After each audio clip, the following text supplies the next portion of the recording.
Lá vem a professora com Natureza Morta. A pintura chamada Natureza Morta é a representação de objetos inanimados e ela sempre foi considerada um gênero inferior à representação humana, por exemplo. Foi o artista barroco Caravaggio, em 1596, na Itália, que ao pintar estas simples cestas de frutos, imprimiu importância ao gênero a partir de uma interpretação perfeita de texturas e da inclusão de elementos simbólicos.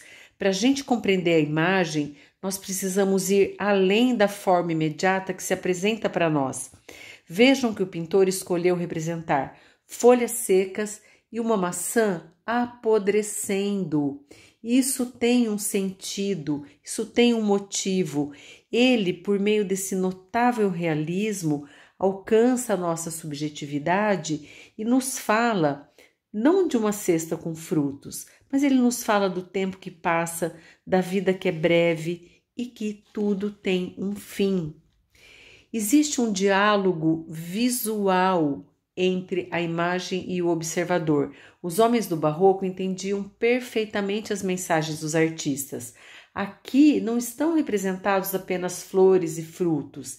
Esses elementos são utilizados para nos remeter a algo maior voltado para o sagrado.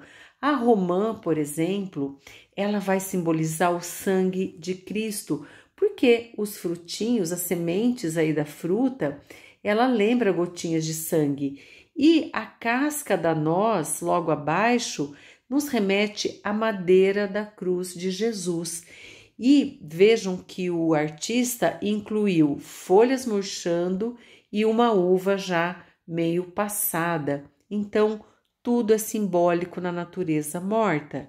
Quem tem olhos para ver, que veja. E a partir do período barroco, esse gênero se torna independente e vai atingir o seu ápice na Holanda. Isso porque esse país foi a grande potência marítima do século XVII e as navegações trouxeram muitas riquezas por meio do comércio.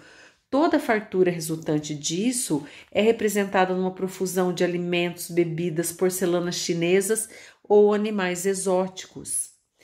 Só que esse acesso à riqueza conflitava com a moral protestante dos Países Baixos, que mesmo não estando sob total domínio da Igreja Católica, tinham na sua formação os preceitos religiosos relativos à ideia do pecado, a ideia de que a riqueza poderia fazer com que o homem perdesse a sua alma.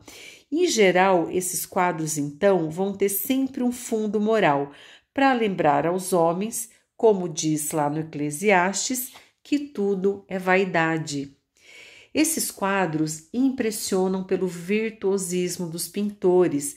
É muita perfeição. Às vezes a gente parece que está olhando uma foto. Você enxerga as texturas perfeitamente. E o que a gente tem de simbólico aqui, por exemplo? À esquerda, nós temos um relógio aberto. O relógio sempre vai indicar a passagem do tempo, lembrando que o tempo nos devora. As taças de cristal, elas remetem à fragilidade da vida. E essa taça tombada, ela lembra a finitude da vida, a vida que se acabou. Assim como o líquido que foi derramado não tem como voltar para a taça, quando a vida passa, ela também não volta atrás. A Clara Peters foi a grande pintora do barroco holandês, mas por ser mulher, ela não teve o mesmo status dos outros pintores. A técnica dela é notável e aqui ela inclui um prato de porcelana chinesa. Esse objeto tão exótico, ele era desejado pelos homens do barroco. Mas tem um outro detalhe muito impressionante na obra dela, aqui nesse jarro. Percebam a tampa de estanho. Vejam se vocês enxergam alguma coisa diferente aí. A Clara Peters, ela no reflexo, ela pintou um sutil autorretrato. Esse era um detalhe muito comum nas suas obras. Ela se incluía meio escondida, sem que ninguém notasse, em pequenos detalhes. Aqui do lado direito tem uma outra obra dela que ela se pintou aí no reflexo. E talvez os compradores dos seus trabalhos nunca tenham percebido que ela se incluía, né? nessas encomendas. Essa pintora, ela foi muito surpreendente. Aqui a gente tem um quadro do espanhol Juan Sánchez Cotán. No seu país, que era fortemente dominado pela Igreja Católica e pela Inquisição, as naturezas mortas elas eram mais sóbrias, menos opulentas do que na Holanda, mas não eram menos belas e menos surpreendentes. É que a arte ela reflete as ideias do seu tempo e as ideias dos homens. A Espanha realmente era muito sóbria, austera, e isso vai se refletir então no quadro desse pintor. A técnica dele super realista, é quase que fotográfica, mas ele também inclui elementos simbólicos. Vejam que as maçãs, ele também as pinta murchando, apodrecendo, tudo para indicar o final da vida e o tempo que passa. O Sánchez Cotán, ele também foi muito influenciado pelo tenebrismo do Caravaggio, que é essa técnica de pintar esse fundo todo escuro, todo preto, em contraposição com os elementos que estão no primeiro plano, banhados pela luz. E finalmente a gente tem a natureza morta, chamada de vanitas, que é em latim, traduzindo para o português, vaidade. Essas obras mostram como a vida é efêmera e a morte certa. Elas também eram chamadas de memento mori, ou lembra-te que vais morrer. Pode parecer bem sinistro para nós do século XXI, uma imagem que eu fico olhando e ela fica me lembrando que eu vou morrer. Lembra-te que vai morrer. É tenebroso para nós. Só que no passado, no período barroco, existia muita preocupação com a vida após a morte. O barroco é um momento trágico, pesado, dramático. Esses homens viveram a transição de uma verdade absoluta do catolicismo para o protestantismo de Lutero. Então eles perderam um pouco o chão. Foi um momento muito dramático e as pessoas temiam perder a sua alma. E as naturezas mortas, então, vão estar lembrando o tempo todo, olha, não peca, que se você pecar, você perde a sua alma e você vai para o inferno.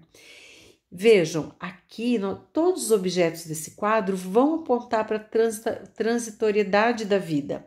A concha vazia é a vida que se foi, só ficou a casca, só ficou o bem material. A espada é símbolo do poder terreno, que também é efêmero, transitório. A vela apagada é símbolo da vida que se acabou. A chama sempre representa a vida, então, num sopro, essa vida se acaba. O crânio, eu nem preciso comentar, é o símbolo da morte certa. Os livros representam conhecimento. Conhecimento pode deixar você orgulhoso e orgulho é pecado. E se você peca, você perde a sua alma. Os cachimbos, o jarro de vinho ao fundo remetem aos vícios, ao pecado do vício. Esse jarro à direita tombado, já expliquei, é o líquido que derramou e não volta mais. E toda essa cena material que representa a nossa vida material, ela é banhada por uma luz que vem do alto, numa diagonal, que banha todos os elementos aí da obra.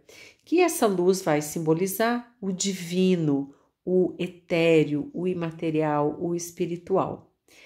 Pessoal, eu espero que vocês tenham gostado. Se gostaram, curtam, inscrevam-se no canal. Um abraço, que lá vai a professora.